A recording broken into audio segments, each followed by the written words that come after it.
No ar, 18 horas. Notícias de Manaus, Amazonas, Brasil e do mundo. Agora na Mix. 6 horas, 1 minuto. Boa noite pra você em 100,7 na sintonia certa. Tudo certo, tudo pronto para mais uma edição do 18 horas aqui no melhor Mix do Brasil, Karime. Tudo certo, Carlão. Muito Bacana. boa noite pra você sintonizado aqui em 100,7. Estamos juntos a partir de agora até às 7 da noite aqui no 18 horas. Boa noite especial para quem nos acompanha nas redes sociais, no arroba 18 horas news. Boa noite, gente. Karime Leão e ouvintes, e hoje é um dia aí importante, um dia especial para nós aqui na Mix FM, dia 8 de dezembro de 1989, a rede de radiodifusão Novidade Técnica Limitada entrava no ar pela primeira vez, Karime, em caráter experimental. Exato, há 33 anos e a gente faz parte dessa história. Estávamos juntos já nessa época de caráter experimental, né, Desde Carlão? aquele tempo, É Karime. isso aí, há 33 anos a Novidade estreava aqui em 100,7 MHz com uma programação única, diversificada e que conquistou os ouvintes. Resultado do trabalho abnegado dos fundadores, o diretor Armando Mendes e Adilson Potomati. Isso mesmo, Karime Leão. De lá pra cá, né, somamos aí muitas conquistas, muitas vitórias, firmamos parcerias com a rede Mix de Rádio e Televisão, passamos de Novidade FM para Mix FM e a rádio investiu no jornalismo, conquistamos mais esse espaço aí. Estamos aí no ar, Karime, com muita credibilidade. Com o jornalismo a gente conquistou mais credibilidade, sem dúvida, Carlão. Somos líder em audiência e temos novidades programadas para 2023. Agora 6h03, você no melhor Mix do Brasil. Começamos juntos mais uma edição do programa 18 horas. Os destaques desta quinta-feira, 8 de dezembro de 2022. Você confere a partir de agora. Vamos juntos até às 7 da noite no melhor Mix do Brasil, 18 horas no ar. 18 horas. Olha só, a gasolina, o diesel, o gás de cozinha, a energia elétrica, o IPVA e serviços de comunicações, incluindo aí, inclusive, a conta da operadora do celular. Vão ficar mais caros em 2023 com um aumento de 18% para 20% da alíquota do ICMS. O aumento do imposto foi proposto pelo governo do Amazonas à Assembleia Legislativa do Estado, Karime. Exatamente, Carlão. Só que para esse reajuste valer já a partir de janeiro de 2023, a proposta do aumento do ICMS tem que ser obrigatoriamente votada e aprovada este ano. Por isso, deve tramitar em regime de urgência, votada e aprovada antes mesmo do recesso, programado para o dia 22 deste mês. E como o governo tem ampla maioria na Assembleia, a proposta vai passar com facilidade. Karime, com certeza. O objetivo do governo do Estado é recompor as perdas registradas quando as alíquotas do ICMS foram reduzidas de 25% para 18% em junho deste ano, após pressão do presidente Jair Bolsonaro. O governo do Amazonas estima uma perda de 1 bilhão e 200 milhões de reais com a redução dos impostos. E agora, com o aumento das alíquotas de 18% para 20%, o Estado voltará a recompor a arrecadação. E nessa proposta enviada para a Assembleia Legislativa, o governo também pede que a alíquota do Imposto sobre a Propriedade de Veículos Automotores, o IPVA, passe de 2% para 3% e depois para 4%. A proposta desse aumento, segundo o governo do Amazonas, é por conta dos impactos da pandemia de Covid-19, que paralisou a economia e fez com que o Estado concedesse benefícios fiscais aos contribuintes para tentar evitar a crise econômica. Além dos pedidos de aumento, o documento também pede a redução da alíquota de IPVA para 0,7% para veículos destinados à locação de frotas registradas do Amazonas, com no mínimo 10 veículos. Ou seja, aumentar o IPVA também dos carros alugados, Karime. É importante destacar, Carlão, que essa não é uma iniciativa apenas do governo do Amazonas. Já como dissemos aqui no 18 horas, outros governos, como o do Piauí, Paraná, Alagoas, também encaminharam propostas desse tipo.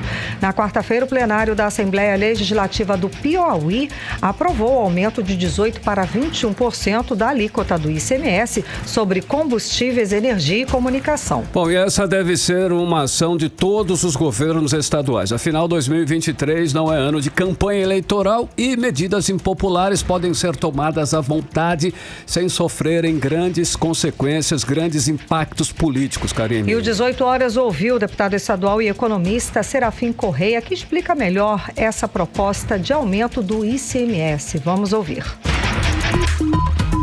Sobre a proposta do governo do estado de aumentar a alíquota de ICMS de 18 para 20, é importante resgatar um pouco 6 meses atrás. O governo federal, querendo diminuir o preço da gasolina, fez o seguinte: aprovou uma lei complementar a nível nacional para estabelecer que as alíquotas máximas de combustíveis, energia elétrica e comunicações seria alíquota modal, ou seja, aquela que é praticada para a maioria dos produtos, que no caso do Amazonas era 18%. Então, essa alíquota especial caiu de 25 para 18. Houve uma quebra na expectativa de arrecadação. O governo do estado tinha a promessa, não só o governo do Amazonas, todos os governos, tinham a promessa do presidente Bolsonaro e do ministro Paulo Guedes de que o governo federal compensaria essas perdas. Isso seria feito só numa manobra eleitoral para diminuir o preço da gasolina. Deu errado.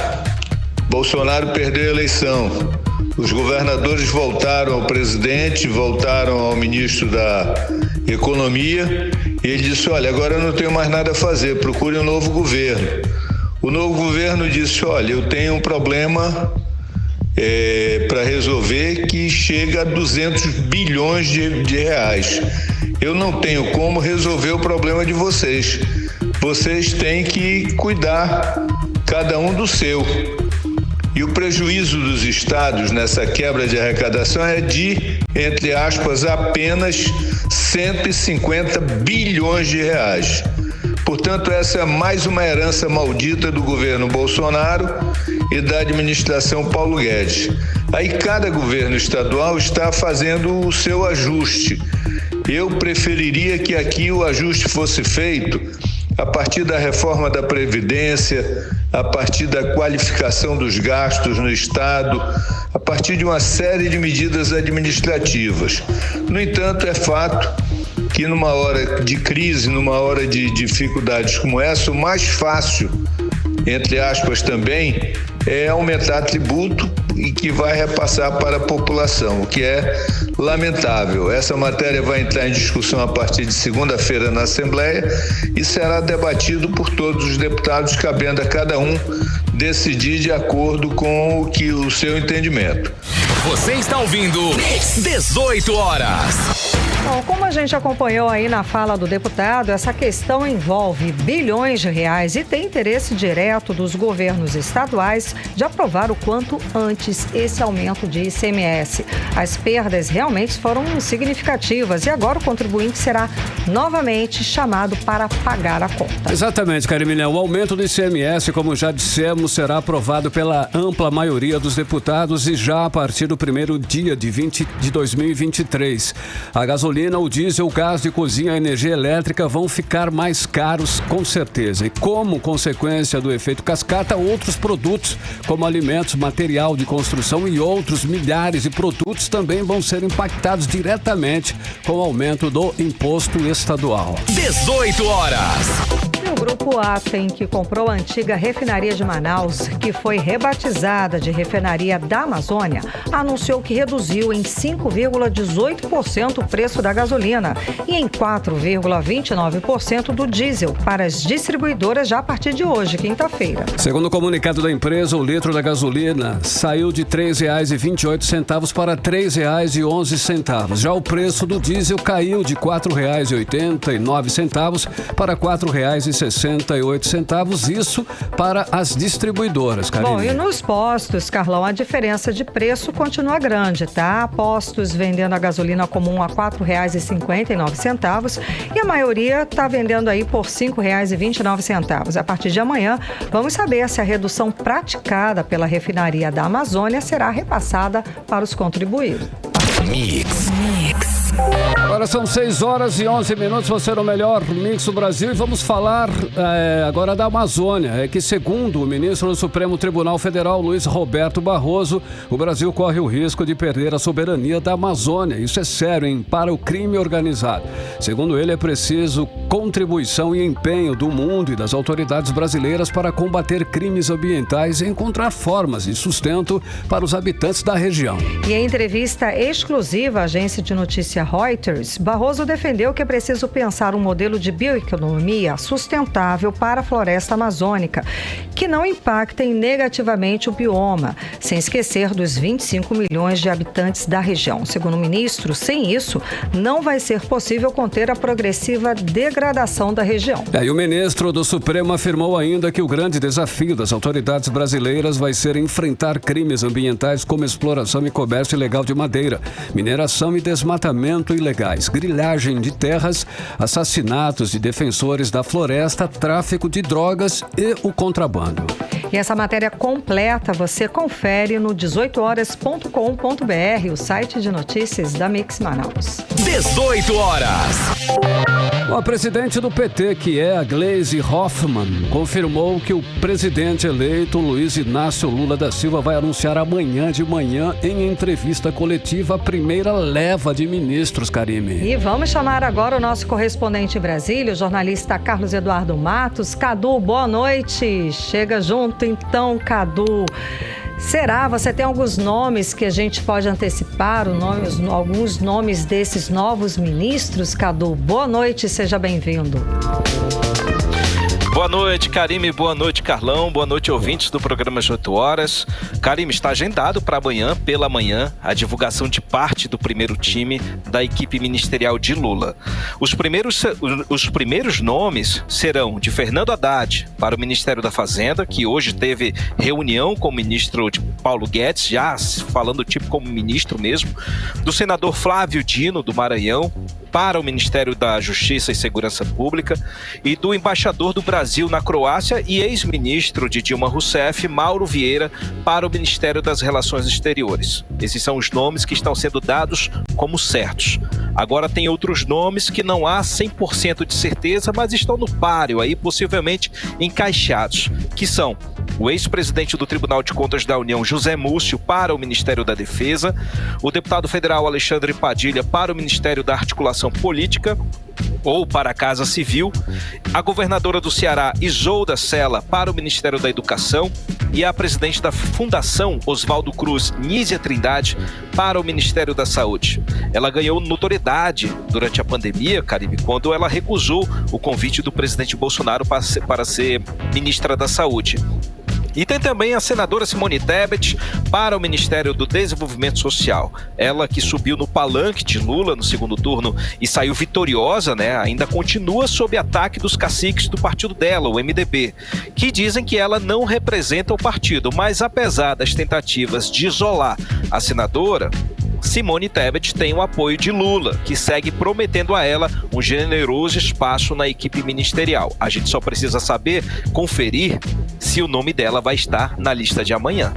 Importante lembrar, Karime, que Lula, na semana passada, disse que só iria anunciar a equipe ministerial depois da diplomação no TSE, marcada para o dia 12, segunda-feira. Ele antecipou por causa da pressão do mercado financeiro, da pressão de alguns partidos que fazem parte da base aliada e também para melhorar o jogo político que envolve a composição política dentro do Congresso Nacional. A gente sabe que está aí nos bastidores a costura em relação às duas eleições, dentro do Senado e da Câmara. E por último, Karime, há uma grande expectativa entre os militares pelo anúncio de José Múcio para o Ministério da Defesa. Isso pode melhorar o diálogo com os militares, ainda ombreados e irmanados ao presidente Bolsonaro. E abaixo dessa lista, Karime, tem aqueles nomes que estão no balaio das especulações, né? No caso do MDB, tem o senador Eduardo Braga, que agora conta com o apoio dos caciques MDBistas para ele assumir o Ministério de Minas e Energia. Ontem, as lideranças do MDB tiveram uma reunião com o Lula e fizeram uma pressão no presidente eleito, cobrando dele a fatura pelo apoio nas eleições. O MDB quer ficar com pelo menos 3 ministérios, fora o ministério que quer ser dado para a senadora, que vai ser dado provavelmente para a senadora Simone Tebet. E aí tem também a briga entre o PSOL e o PSB pelo Ministério das Cidades, tem o PDT que quer o Ministério do Trabalho, tem o PSD que quer ficar na pasta de Indústria e Comércio e tem o próprio PT, que não abre mão de partidos que lidam diretamente com a governança. No caso, Casa Civil, Secretaria-Geral de Governo, Articulação Política, Fazenda, Educação, enfim. Inclusive, o atual Ministério da Economia, de Paulo Guedes, vai ser dividido em 3 ministérios. O Ministério da Fazenda, já de Fernando Haddad, o de Planejamento e o de Indústria, Comércio e Serviços. O desenho preliminar do futuro governo, Karime e Carlão, prevê a criação de 34 a 35 ministérios. Provavelmente o Ministério de Esporte, ou provavelmente a pasta de esporte também será o ministério, que atualmente é uma secretaria. Nesse total, 15 a 20 ministérios serão distribuídos entre os partidos aliados e o restante vai ficar sob o comando do PT. Karime e Carlão. Cadu, e sobre a PEC da transição, que inclusive já foi aprovada pelo Senado, será se ela entra em pauta na Câmara na próxima semana, Cadu? A expectativa é essa, Carlão. Por falta de acordo entre os partidos, foi transferido para a semana que vem. Por enquanto, ainda não há consenso entre o PT e os partidos bolsonaristas, entre eles o Republicanos, o PP de Arthur Lira e o PL, do partido do presidente Bolsonaro. Essas siglas querem um valor e um prazo menores, ou seja, eles querem desgastar ainda mais a PEC da transição que foi aprovada pelo Senado Federal. Ontem à noite, os senadores aprovaram um valor um pouco menor, de 145 bilhões de reais e 2 anos fora do teto de gastos, sendo que o PT havia pedido aí 198 bilhões de reais e 4 anos fora do teto de gastos. Nesse acordo, o PT perdeu um pouco, consensualmente. E para evitar uma derrota na Câmara, Carlão, o presidente Arthur Lira decidiu jogar a votação para a semana que vem, para que os partidos entrem no consenso, E outra, Carlão, ele quer esperar o julgamento no STF sobre a legalidade do orçamento secreto. O julgamento foi transferido para a semana que vem também. Se a decisão for pelo fim do orçamento secreto, Carlão, o PT pode sofrer uma derrota muito grande no plenário da Câmara. Por isso que a situação não está fácil e a melhor solução, por enquanto, é esperar. Mas tempo é um privilégio que o futuro governo não tem. Agora, falando sobre transição, Carlão e Karime, hoje o coordenador dos grupos técnicos, o Aloysio Mercadante, disse que houve um acordo com o Ministério da Educação para liberar 460 milhões de reais para pagar os bolsistas e residentes que tiveram os recursos cortados. A promessa é pagar os 14 mil bolsistas até semana que vem, no dia 13. Mas para que a casa fique em ordem, toda a pasta da educação básica, ensino médio, enfim, universidades, são necessários 1 bilhão e 400 milhões de reais. Então vamos ouvir o que disse o ex-ministro Mercadante sobre a situação da educação no Brasil. Qual é o risco que a educação brasileira tem hoje? Primeiro, não pagar as bolsas dos estudantes de medicina residentes, 14 mil estudantes. Se nada for feito, eles não vão receber a bolsa esse mês, com as despesas que eles têm que honrar. O mesmo vale para os estudantes da CAPES, mestrado e doutorado e pós-doutorado. Não há limite, não há recursos liberados para que paguem as bolsas de estudo. Não liberar os recursos para empenhar a produção de livro didático. O Programa Nacional de Livro Didático é um programa premiado e reconhecido internacionalmente. Como é que você vai começar o ano letivo se os estudantes vão entrar na sala de aula sem o livro didático para poder aprender a aprendizagem em todos os anos da educação básica? Tem uma geração que vai pagar essa conta. Não adianta falar, não, mas daqui a 2 anos a gente recupera. O tempo dos estudantes que estão na sala de aula é hoje, não é amanhã, não é o ano que vem. Tem que resolver agora. Então, eu estou dizendo que nós estamos numa situação muito, muito dramática na educação brasileira. 18 horas. A gente acompanhou a fala do coordenador dos grupos técnicos da transição de governo, Aloysio Mercadante, explicando que a conta não está fechando, Cadu? Exatamente, Karime. Saúde e educação são duas áreas muito prejudicadas, as quais o futuro governo, aí, o grupo de transição aponta aí diversas irregularidades e falta de dinheiro para manter projetos básicos, né, da educação básica, do ensino médio, do ensino superior. Enfim, a conta agora chegou aí, a polêmica chegou agora para os bolsistas, né, que correm o risco de ficar sem receber e não cumprir seus compromissos. Então, mas aí houve um acordo aí entre o Ministério com o Ministério da Educação para tentar assegurar esse dinheiro para essa turma fechar o ano pelo menos sem ficar devendo. Agora, Karime, também teve coletiva do Grupo Técnico de Direitos Humanos que encontrou aí indícios de corrupção no Ministério da Mulher, da Família e dos Direitos Humanos, comandados pela ex-ministra e agora senadora eleita Damares Alves. Os indícios estão em contato com o fornecimento de bebedouros e no aluguel de guindastes, que juntos somam aí 172 milhões de reais.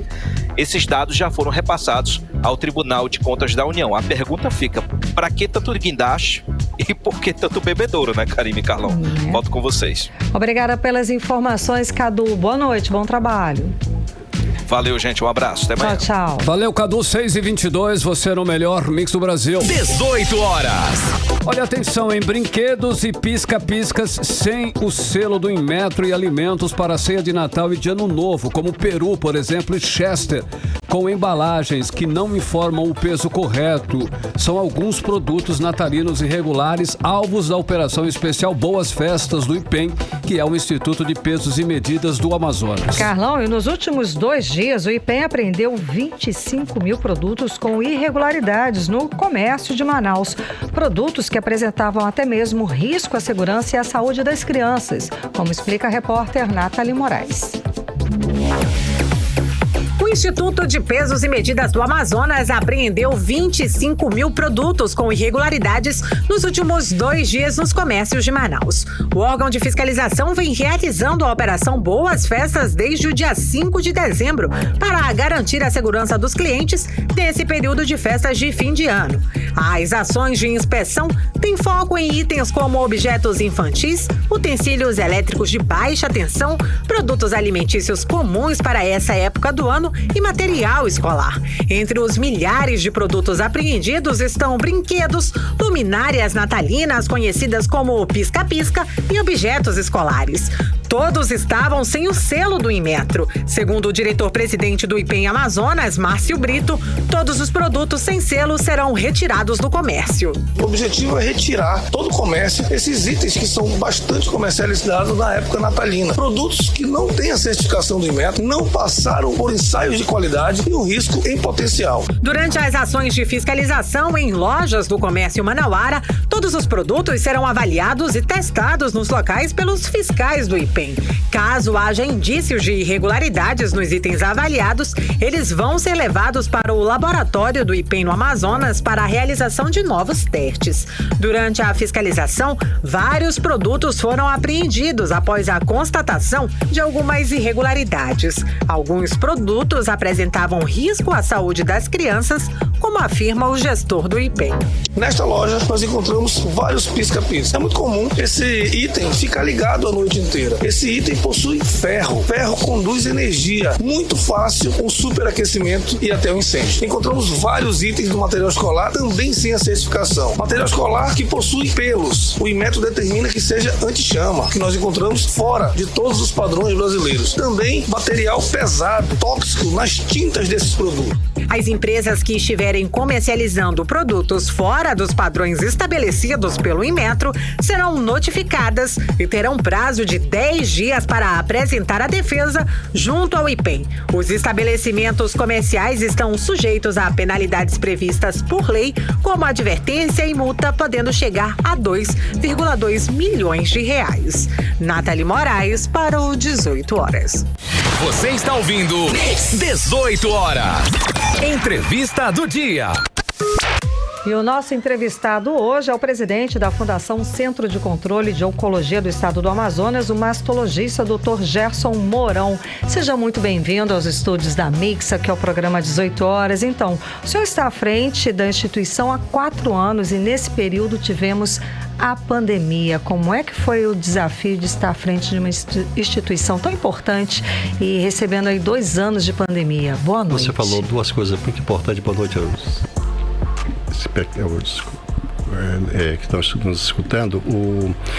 Foram assim, 4 anos da nossa gestão, 2 anos foram tomados pela essa pandemia. Nós vivemos a maior crise que você pode imaginar nesses 2 anos. Nos restaram 2 anos, mas nesses 2 anos nós conseguimos montar uma enorme estratégia que talvez nesses 30 e poucos anos da existência da Fundação SECOM não tivesse pensado nisso aí. Então nós montamos grandes estratégias, que é isso que eu vou hoje fazer questão de conversar. Pode falar pouco, então, tá? Dessas estratégias. Quais as principais? A primeira estratégia é o seguinte: nós tínhamos um mamógrafo que já existia há mais de 20 anos dentro da Fundação. Através de uma emenda nós conseguimos, foi até o Zé Ricardo do PT que deu essa emenda, de 1.700.000, nós conseguimos colocar um mamógrafo digital, portanto com uma capacidade de olhar muito mais e definir exatamente quais eram as lesões que tinham na mama. E mais um detalhe: esse aparelho, ele já faz a biópsia na hora e com isso você evita quase 15% que essas pacientes sejam internadas. Então isso foi o maior avanço que nós tivemos em termos de câncer de mama dentro do estado. O segundo grande avanço vai ser concluído agora em mais 13 meses, que será a construção do nosso centro avançado para a prevenção do câncer do colo do útero. E você vai me dizer assim, mas um centro para isso? Sim. Afinal de contas, esse câncer do colo é a nossa vergonha nacional, aonde ainda, com toda a prevenção, se morre dentro do nosso estado a cada 2 dias uma mulher numa fase reprodutiva, abaixo de 40 anos de idade. Então isso é um absurdo, uma aberração. É o câncer que mais mata aqui no estado do Amazonas, não é? Uhum. E aí vem o terceiro grande avanço que nós tivemos também durante esse período, que foi um projeto que nós chamamos de endoscopia terapêutica e inteligência artificial. Vai ser um projeto que vai marcar, não o nosso estado, vai marcar a região norte, o primeiro hospital do SUS a ter um equipamento desse de última geração. Estamos falando de SUS e dá um orgulho de falar desse sistema de saúde único aqui no país, não é, doutor? Sem dúvida, porque quando você olha para a Fundação SECOM, você tem que entender que ela não está, além de ser SUS, ela é diferente, por exemplo, do AC Camargo, onde tem as doações, tem um apoio muito grande, né? O SUS lá não representa mais do que 10%, aqui nós somos totalmente SUS. E nós atendemos a essa grande parte da região norte e alguns países vizinhos. Por exemplo, Venezuela hoje está vindo muita gente para a nossa fundação. Uma outra coisa que eu queria só citar sobre essa questão da pandemia, que as pessoas não estão percebendo muito bem isso, por que aumentou tanto a demanda das pacientes dentro do SECOM? É porque o câncer está aumentando? Sim, ele está aumentando, mas não foi isso. É porque a pandemia levou a um empobrecimento da população. Elas não tinham mais recurso sequer para pagar um plano. E com isso elas correm pela nossa fundação. Migraram para... Tá certo. Tá? Doutor, eu gostaria que o senhor falasse mais. O senhor já até falou que atende países vizinhos, inclusive vocês atendem muita gente aqui na região e países vizinhos. Como é esse atendimento? Como vocês conseguem abranger tantas pessoas? É assim... Sobre a Venezuela, por exemplo, as pessoas operam a mama lá na Venezuela e vêm para a nossa fundação, por exemplo, para fazer quimioterapia e radioterapia. Sim. Entendeu? Como é SUS, eles têm acesso. Entrou no país, eles têm acesso ao SUS, né? Então é por isso que facilmente eles chegam à nossa fundação. Entendi. Doutor, estamos vindo de um Novembro Azul, né, que faz parte das campanhas de prevenção ao câncer da próstata. Na sua opinião, essas campanhas, elas realmente traduzem em efeitos positivos? Os homens, depois de que essas campanhas começaram a ser implementadas, principalmente falando do Novembro Azul, eles começaram a fazer os exames preventivos com mais frequência? Qual a sua análise a respeito disso? Não, sem dúvida que essa questão do Novembro Azul, que ele nasceu do Outubro Rosa, na realidade o Outubro Rosa é que gerou todos esses movimentos, inclusive inclusive até sobre depressão, né? O amarelo, o maio amarelo, né? Nasceu desse movimento do Outubro Rosa com o movimento mundial. Sem dúvida alguma, o fato de as pessoas terem a lembrança todos os anos disso aí tem favorecido mais a você procurar muito mais do que se procurava antes. Por exemplo, a geração da minha mãe certamente é diferente de você, né? Você tanto tem mais acesso, você tem muito mais cuidado do que tinha minha avó, minha mãe, entendeu? Por que isso acontece? Isso. Porque informação? Hoje, exatamente essas campanhas que levaram vocês a isso. Que passa essa informação. Passa a informação. E falando de Novembro Azul, desmistifica os exames, não é? Sem dúvida, assim. Hoje tem uma coisa que está acontecendo ainda muito na Fundação SECOM. Por exemplo, câncer de mama. Por que é que o câncer de mama chega avançado dentro da Fundação SECOM? Porque o SECOM é o único local do SUS onde se fazia biópsia, até fevereiro desse ano.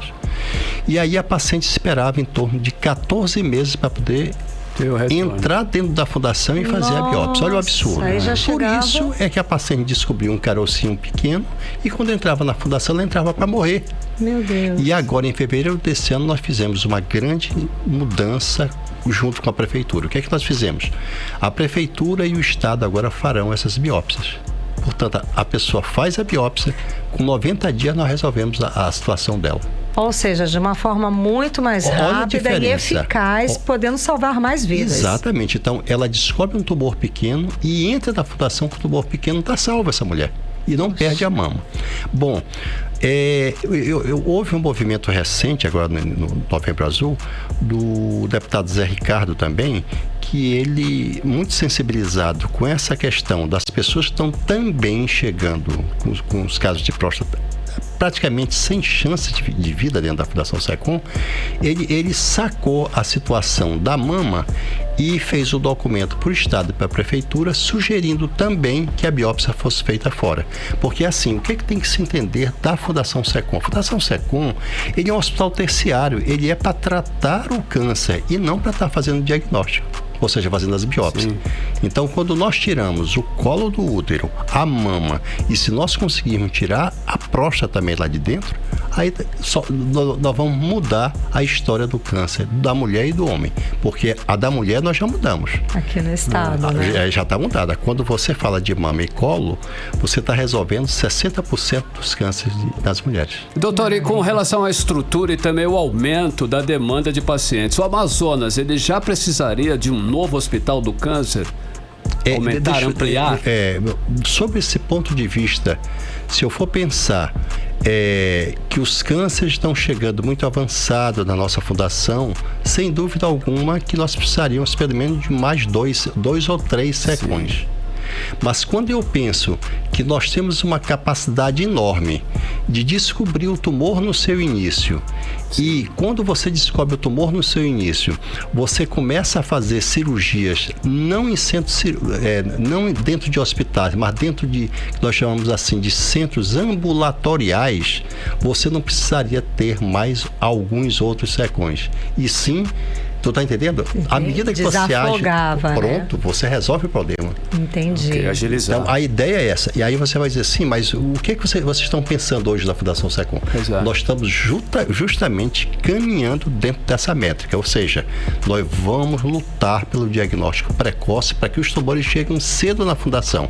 E aí não vai ser preciso mais outro grande hospital, e sim outros grandes ambulatórios. Que aí são casos mais simples, né? Cirurgia de um dia. Quer ver um né? exemplo? Cirurgia de um dia. A paciente, por exemplo, ela está com uma lesão que pode se transformar num câncer, que é lá no colo do útero, ela vai lá para o SECOM, corta o colo dela, de manhã, de tarde ela está em casa. É isso que nós queremos. Pronto, agilizar e facilitar, né? Bom, o senhor falou que tem da fundação, a gente viu que ela foi fundada em 1974, está prestes a completar aí 33 anos. Isso. E é motivo de muita comemoração, doutor? Sem dúvida, é motivo de muita comemoração, porque nós conseguimos, dentro dessa caminhada toda, a gente consegue ver nesse momento uma luz no fundo do túnel. né, que não se conseguia ver. Então, nós conseguimos ver essa luz no fundo do túnel. Falar nisso, eu esqueci de falar, o quarto grande movimento nosso, nós vamos tirar o SECOM do nível 1, de tecnologia de informação. Eu vou atender uma paciente, eu aperto o botão, tomo um café, porque o bicho fica rodando lá até que abra o sistema. Sim. Então nós vamos sair do nível 1 para o nível 4 ou 5. Também ganhamos uma emenda do deputado federal Silas Câmara, também ganhamos essa emenda para que a gente pudesse... O que representa sair do nível 1 para o nível 5? Significa, primeiro, zerar papel. Certo. Segundo, ter velocidade no atendimento. Terceiro, os colegas às vezes ficam fazendo à mão algumas escritas. Você tendo o escaneador, você consegue agilizar. Mais tecnologia. Mais tecnologia. Quer ver um exemplo? Um parque de imagem como nós temos, de ressonância, tomografia, tudo digital, porque hoje nós conseguimos. Hoje você entra no SECOM, você tem que entender que você está entrando em outro mundo.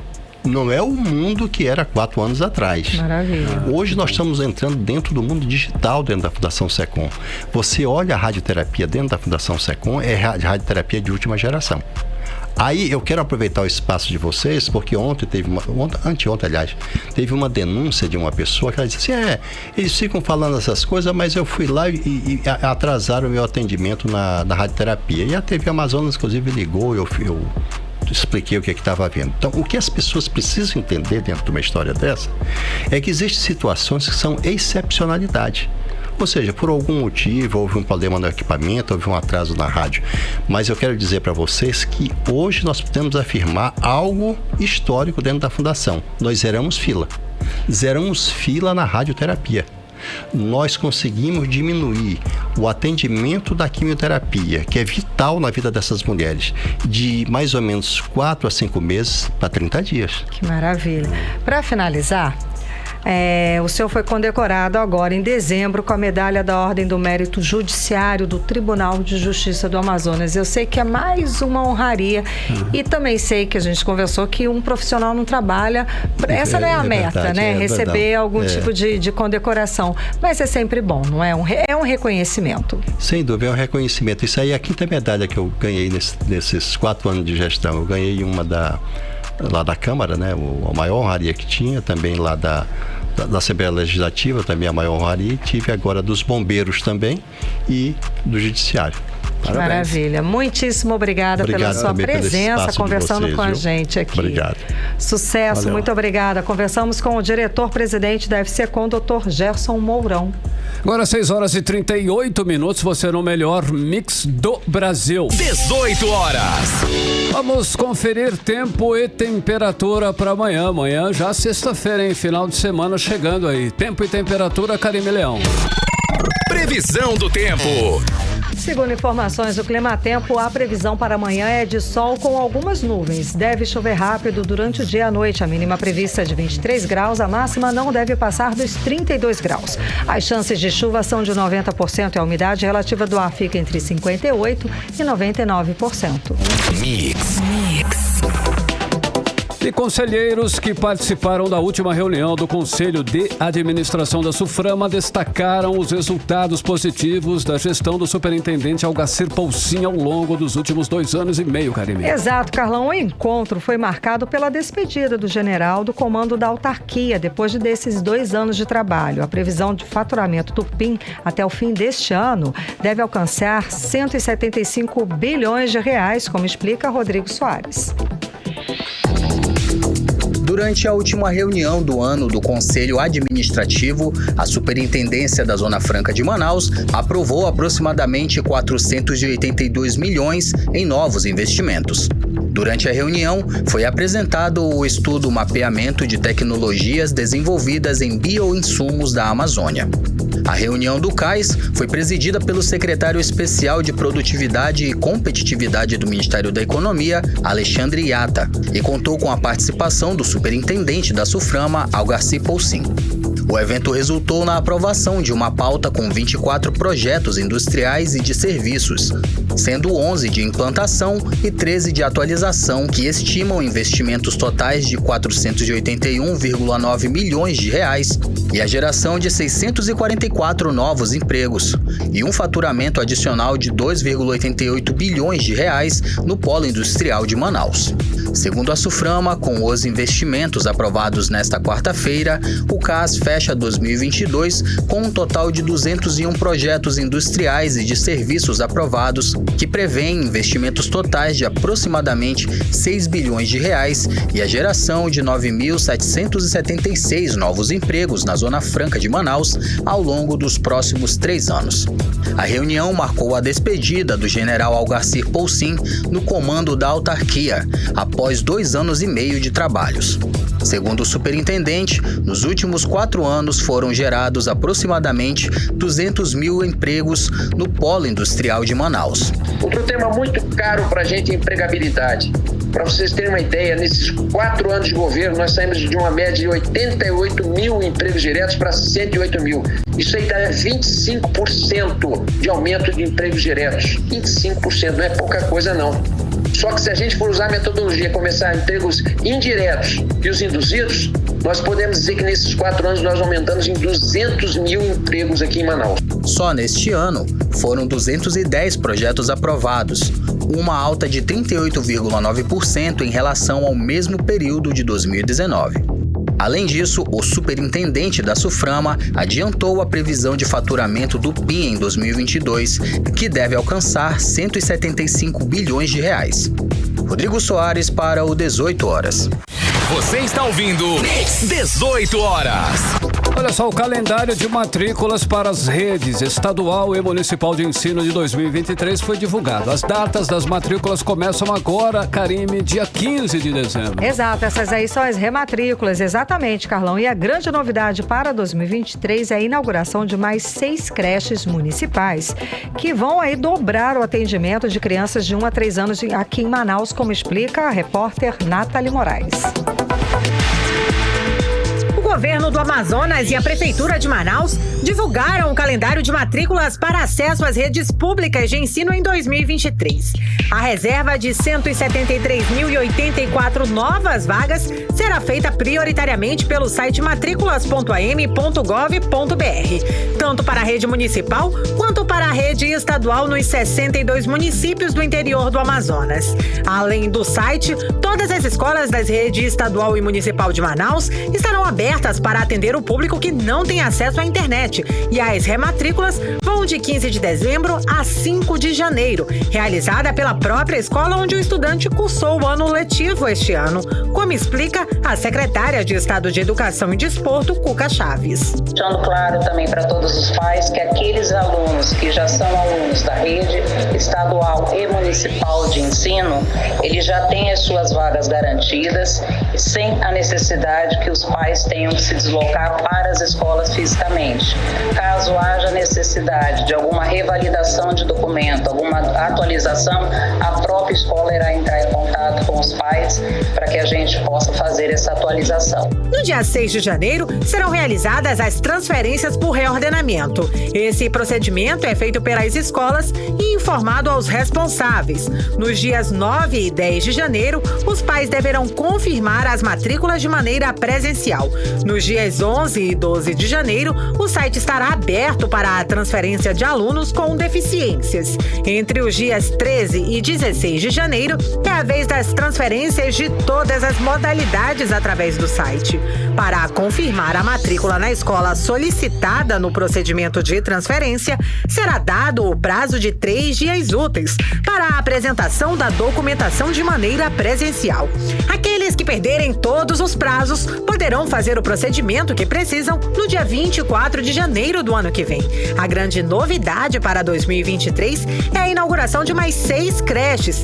Isso vai dobrar o número de atendimento de crianças de 1 a 3 anos de idade, como explica a secretária municipal de Educação, professora Dulce Almeida. Aquele pai que não conseguir ser contemplado nesse momento pode ficar ciente, tranquilo, não tem como ficar, né? Porque a gente quer as crianças na escola, justamente justamente pelo motivo de as mães precisarem trabalhar, né, não terem com quem deixar as crianças. Essa é uma preocupação muito pertinente. Nós temos um prazo aí que pelo menos até meados de 2023 nós possamos estar com essas vagas dobradas. Para os alunos novatos na rede pública de ensino, a primeira etapa para solicitar a matrícula é o cadastro online dos responsáveis, que já pode ser feito no site. Basta inserir o nome, e-mail, CPF do responsável. Nathalie Moraes para o 18 horas. Você está ouvindo 18 horas. 6 horas 45 minutos, você conferindo os destaques do dia em mais uma edição do 18 horas. E daqui a pouquinho você confere Copa do Mundo, dia de recesso e a expectativa para o jogo de amanhã da seleção brasileira. Brasil disputa com a Croácia, vaga na semifinal, é o nosso assunto em instantes. Mix. E agora vamos falar sobre os bastidores da política local, da política amazonense, com ela, Artemisa Gadelha. Boa noite, Arte. Então, enquanto o deputado federal eleito Amon Mandel teve as contas de campanha aprovadas pelo Tribunal Regional Eleitoral, o deputado Fausto Júnior teve as contas questionadas pelo Ministério Público. Como é que deve ficar essa situação? Explica pra gente aí toda essa situação, Arte. Pois é, Karine. Inclusive, alguns veículos de comunicação divulgaram que as contas do deputado Fausto Júnior, né, do União Brasil, que elas teriam sido reprovadas pelo Tribunal Regional Eleitoral do Amazonas. Mas, como você mesma disse, né, o processo foi apenas questionado e será julgado amanhã. E foi questionado pelo Ministério Público Eleitoral, que mostra aí esse parecer, né, uma desaprovação das contas dele por irregularidades. Bom, boa noite para você, boa noite, Carlão, boa noite a todos que estão acompanhando o programa 18 horas. O julgamento começa cedo, viu? Às 8h30 da manhã no Tribunal Regional Eleitoral, devido ao jogo aí do Brasil. Então, o relator do processo das contas do deputado federal eleito, Fausto Júnior, do União Brasil, é o desembargador eleitoral Fabrício Frota Marques. O processo do deputado Fausto é um dos últimos da pauta para o julgamento nesta sexta-feira e terá de ser julgado amanhã, porque existe aí um normativo, uma resolução do Tribunal Superior Eleitoral que determina que as prestações de contas dos eleitos sejam julgadas até 3 dias antes da diplomação. Eu conversei, inclusive, com a advogada Maria Benigno, que é especialista em direito eleitoral. A doutora comentou alguns pontos da desaprovação da prestação de conta aí do deputado pelo Ministério Público Eleitoral, com parecer da Procuradora Regional Eleitoral Catarina Carvalho. Vamos agora, então, ouvir a advogada Maria Benigno. Se manifestaram pela desaprovação e com indicação de que ele precisa devolver uma parte dos recursos públicos que ele recebeu. E isso em razão de fretamento de aeronaves, e não constava a lista de todos os passageiros. E depois que ele apresentou, verificou-se que nem todos os que estavam nos voos faziam parte da campanha. Alguns desses que estavam nesses voos eram funcionários, por exemplo, da Assembleia Legislativa. E aí a procuradora do Ministério Público entendeu que isso, inclusive, era desvio de função. 18 horas. Ouvimos então a advogada Maria Benigno, ou seja, o parecer aponta irregularidade no fretamento de aeronaves e na utilização, né, como a doutora Maria Benigno disse, de servidores públicos em campanha, sem nenhum registro de prestação de contas. Além dos servidores, constam também no parecer 2 assistentes e 2 policiais militares do gabinete do deputado na Assembleia Legislativa do Amazonas. O parecer ainda aponta que o deputado deve devolver ao Tesouro Nacional a parcela da despesa utilizada indevidamente no valor de R$ 187.319,85. Fausto Júnior foi eleito com 87.876 votos e ficou com a última, das 8 vagas do Amazonas na Câmara dos Deputados. Eu entrei em contato com a assessoria do deputado e também com o deputado Fausto Júnior, mas até o fechamento desta edição eu não tive resposta. Você comentou também, Karime, sobre o deputado eleito, né, deputado federal eleito, Amon Mandel, do Cidadania. Ele que teve aí uma votação histórica, né, e aos 21 anos de idade foi o mais votado no Amazonas para a Câmara dos Deputados, mais de 288 mil votos. E ele teve aí as contas aprovadas pelo Tribunal Regional Eleitoral do Amazonas. Já tem a garantia da diplomação na segunda-feira, dia 12 de dezembro. E a partir daí, da diplomação, Amon Mandel estará apto a tomar posse no cargo em fevereiro de 2023. Karime Carlão. E Artel, olha só, o Bosco Saraiva, que já foi vice-prefeito, vereador, deputado estadual e deputado federal, agora ele vai se dedicar à literatura e à música. Como assim, Arte? Pois é, Carlão. Segundo o deputado Bosco Saraiva, o ano de 2023 será o ano sabático dele. Nesse período, ele pretende concluir 2 livros, um voltado para a coletânea de artigos dele, né, e outro sobre poesias. Aliás, em uma entrevista que eu fiz há alguns anos com o deputado Bosco, eu pude, inclusive, conhecer esse lado literário dele, que, por sinal, é muito talentoso, viu? Tem uma veia de sensibilidade. Bom, os livros estão parados, aguardando revisão. Saraiva, inclusive, vai se dedicar também às composições musicais. Para quem não sabe, ele é compositor de samba e de toadas também. Inclusive, em 2019, ele compôs uma toada para homenagear o falecido Pop da Selva, o Arlindo Júnior.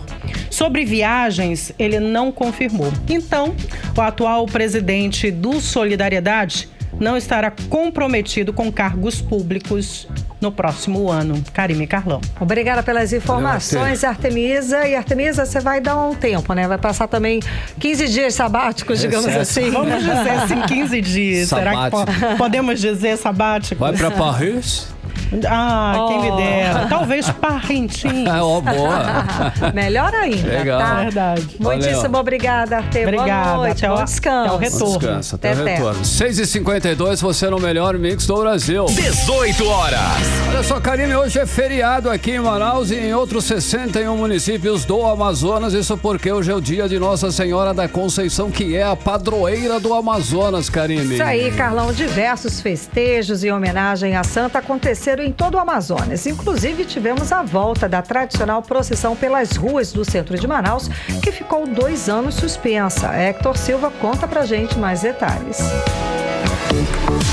Após 2 anos sem poder ser realizada presencialmente por conta da pandemia de Covid-19, a procissão de Nossa Senhora da Conceição, a padroeira do Amazonas, volta a ser feita pelas ruas de Manaus.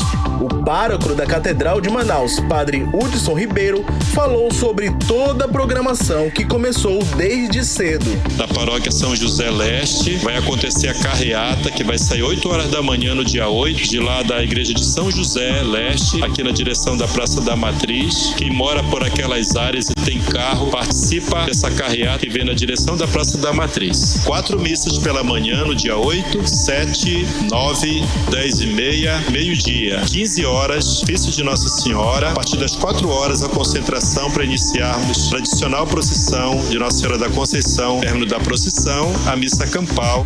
O fiel Jean Antunes, que também está na organização da procissão, fala sobre a emoção de ir às ruas depois de um longo tempo.